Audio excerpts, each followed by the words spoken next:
काय होतं मग त्या फ्लिकरच्या झालं क्लिपमध्ये होतं काय? तेच की ती लेडीज ती ती त्याच्यासाठी टाळ्या वाजवतीये. बापरे. म्हणजे एक लिटरली जी एक आत्मा असते, एक भूत चुडेल जी आपण म्हणतो, भले लोकांना त्या गोष्टीचं खोटं वाटतं, पण ती सत्य ह्याच्यात दिसतीये. आणि असं पण नाही की नॉर्मल डेजमध्ये दिसलीये. बरोबर अमावास्या पौर्णिमाच त्याचा तुम्हाला माहित होतं ना की अमावस्या पौर्णिमा, तुम्ही गेले का तिकडं? का तुम्हाला माहित नव्हतं त्या दिवशी? माहिती आहे. आम्ही काय म्हणलं अमावास्या पौर्णिमा हे भूत-खेतं आम्हाला काहीच नसतात. आता लोकं म्हणतात ना भूत वगैरे काही प्रेत हे काहीच नसते. आणि त्या धुंदीत आम्हाला कोणाला काय माहिती? म्हणजे आम्ही असं गृहीत धरलं, हे काहीच नसतं हा प्रकार.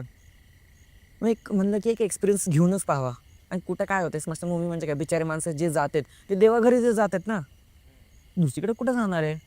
मग आम्ही एक मस्ती, एक एन्जॉयमेंट, थोडंसं डेअरिंग करण्याच्या ह्याच्यात मग आम्ही इकडे-तिकडे फिरण्यापेक्षा आम्ही मुद्दाम ती जागा निवडली. त्या सेलिब्रेशनच्या नादात हे विसरून गेलो की ही मेन म्हणजे अमावास्या पौर्णिमा आहे. जेव्हा ही गोष्ट कळली की अरे ही अमावास्या पौर्णिमा, ही एवढं सगळं होऊन बसलंय, त्यावेळेस आम्ही पूर्ण हँग त्या फ्रेंडला बघून. ठीक आहे, मॉर्निंगला हा माझा सगळा इन्सिडेंट झाला. मी ते कुठं एक्सप्लोअर करून मी मम्मीला सगळं सांगितलं तरी माझं मन काय शांत होत नव्हतं. हा व्हिडिओ पूर्ण पाहण्यासाठी बायोमध्ये लिंक दिलेली आहे. लिंकवर क्लिक करा आणि मिस्टर टॉक्स यूट्यूब चॅनलला जाऊन पूर्ण व्हिडिओ पहा.